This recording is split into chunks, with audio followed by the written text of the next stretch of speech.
I'ma keep it a bean. Stick to the script, every scene. This from last year, but they clean. Say to say, I'ma take something else, but it's a winning team. Charlie Sheen, fam gang, the regime.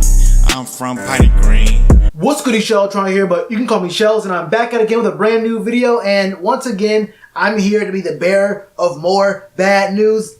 Enough of the introduction. Throw a tweet up right here. This tweet here from Joe Person, who works for The Athletic for the Panthers, says, Panthers wide receiver Chris Hogan to IR with knee injury, will undergo scope, could return this year. Panthers fill spot by claiming offensive lineman Caleb Benenoch from Patriots. Now, I'll get to the Caleb Benenoch signing in another video later today because I want to go deeper into that because that has very, very serious implications that I'm not sure we're taking seriously enough. So look out for that one later on tonight. But focusing on this injury to Chris Hogan right here brings me to start worrying a lot. Now, first off, let's not get it confused, not get it twisted. Chris Hogan was and has not been a huge contributor to the offense. Looking at his snap counts, you can see that he is the fourth most used receiver on the team. Only been in on 12.6% of offensive snaps, 87 total snaps, 35 snaps on offense total. You think about it, 4 games, 35 snaps. Well, what do you really want? And I get that, but 12.6% of the offensive snaps is a hell of a lot more than 0. The next 2 guys on the roster behind Chris Hogan are the 2 newest guys to the team, Raymond McLeod and Brandon Zylstra.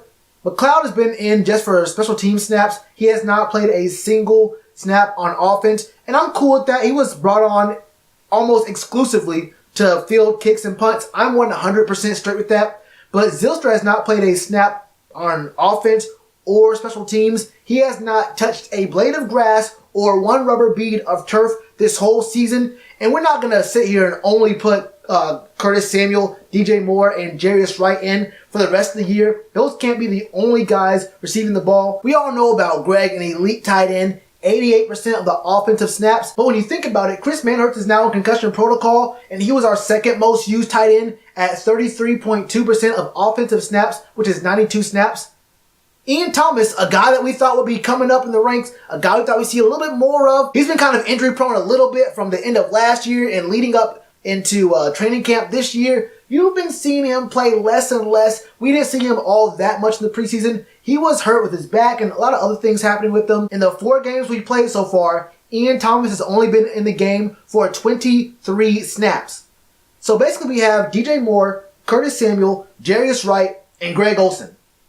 Those are our only 4 real receiving threats right now, and that's going to put a strain on the team because we need to have some form of really great offense. And even though this loss of Chris Hogan isn't the biggest in a vacuum, I feel like this move is going to put more and more strain on Christian McCaffrey, but that seems to be okay with the coaching staff and the team because it seems like we want him to get 1,000 yards rushing, 1,000 yards receiving, so this only opens it up more for him and for his fantasy owners. But I'm starting to get a little bit worried by all these guys being in either concussion protocol or just being hurt.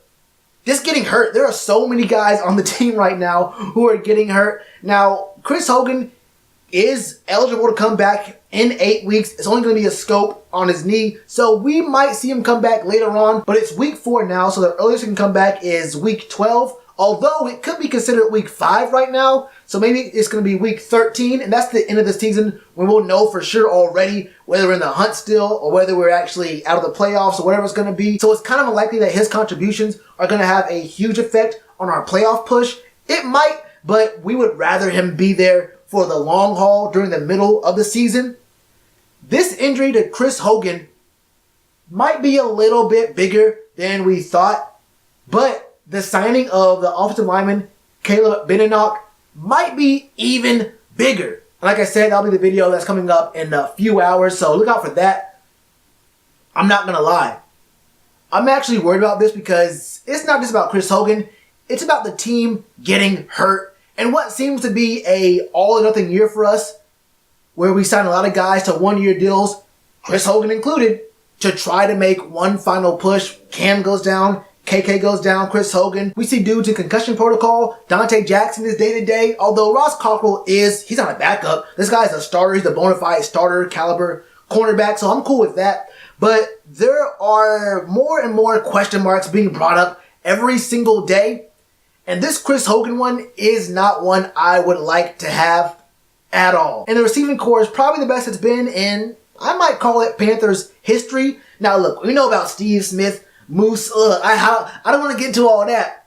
But as far as overall talent and as the distribution of talent on the team, our big three between DJ Curtis and Jarius Wright could be the best. And then we have Greg Olsen as well. But how long do we really expect Greg Olsen to be in there? Crossing my fingers, knocking on wood. There's no wood over here except for on this canvas. But I'm really hoping we can get all we can out of Greg Olsen. And hopefully we can get something out of Ian Thomas, bring up his snaps if he's healthy. Because with this loss of a receiver and with Chris Manhertz possibly down for an extended period of time with that concussion, we're going to need to find some sort of contribution anywhere we can. And Ian Thomas was promising coming out of college. Even at the back end of last year, he looked good. Ian Thomas could have a big impact on this team, but he has to be healthy. And honestly, we can't afford many more injuries on this team, on offense or on defense. This is a big deal, but I want to hear from y'all. What are your thoughts on this? Is this Chris Hogan injury a big deal? Not a big deal? Were you surprised to hear that Ian Thomas hasn't been used all that much?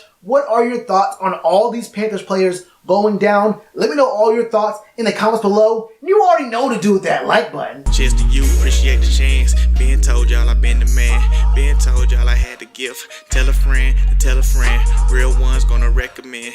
Count this as another win.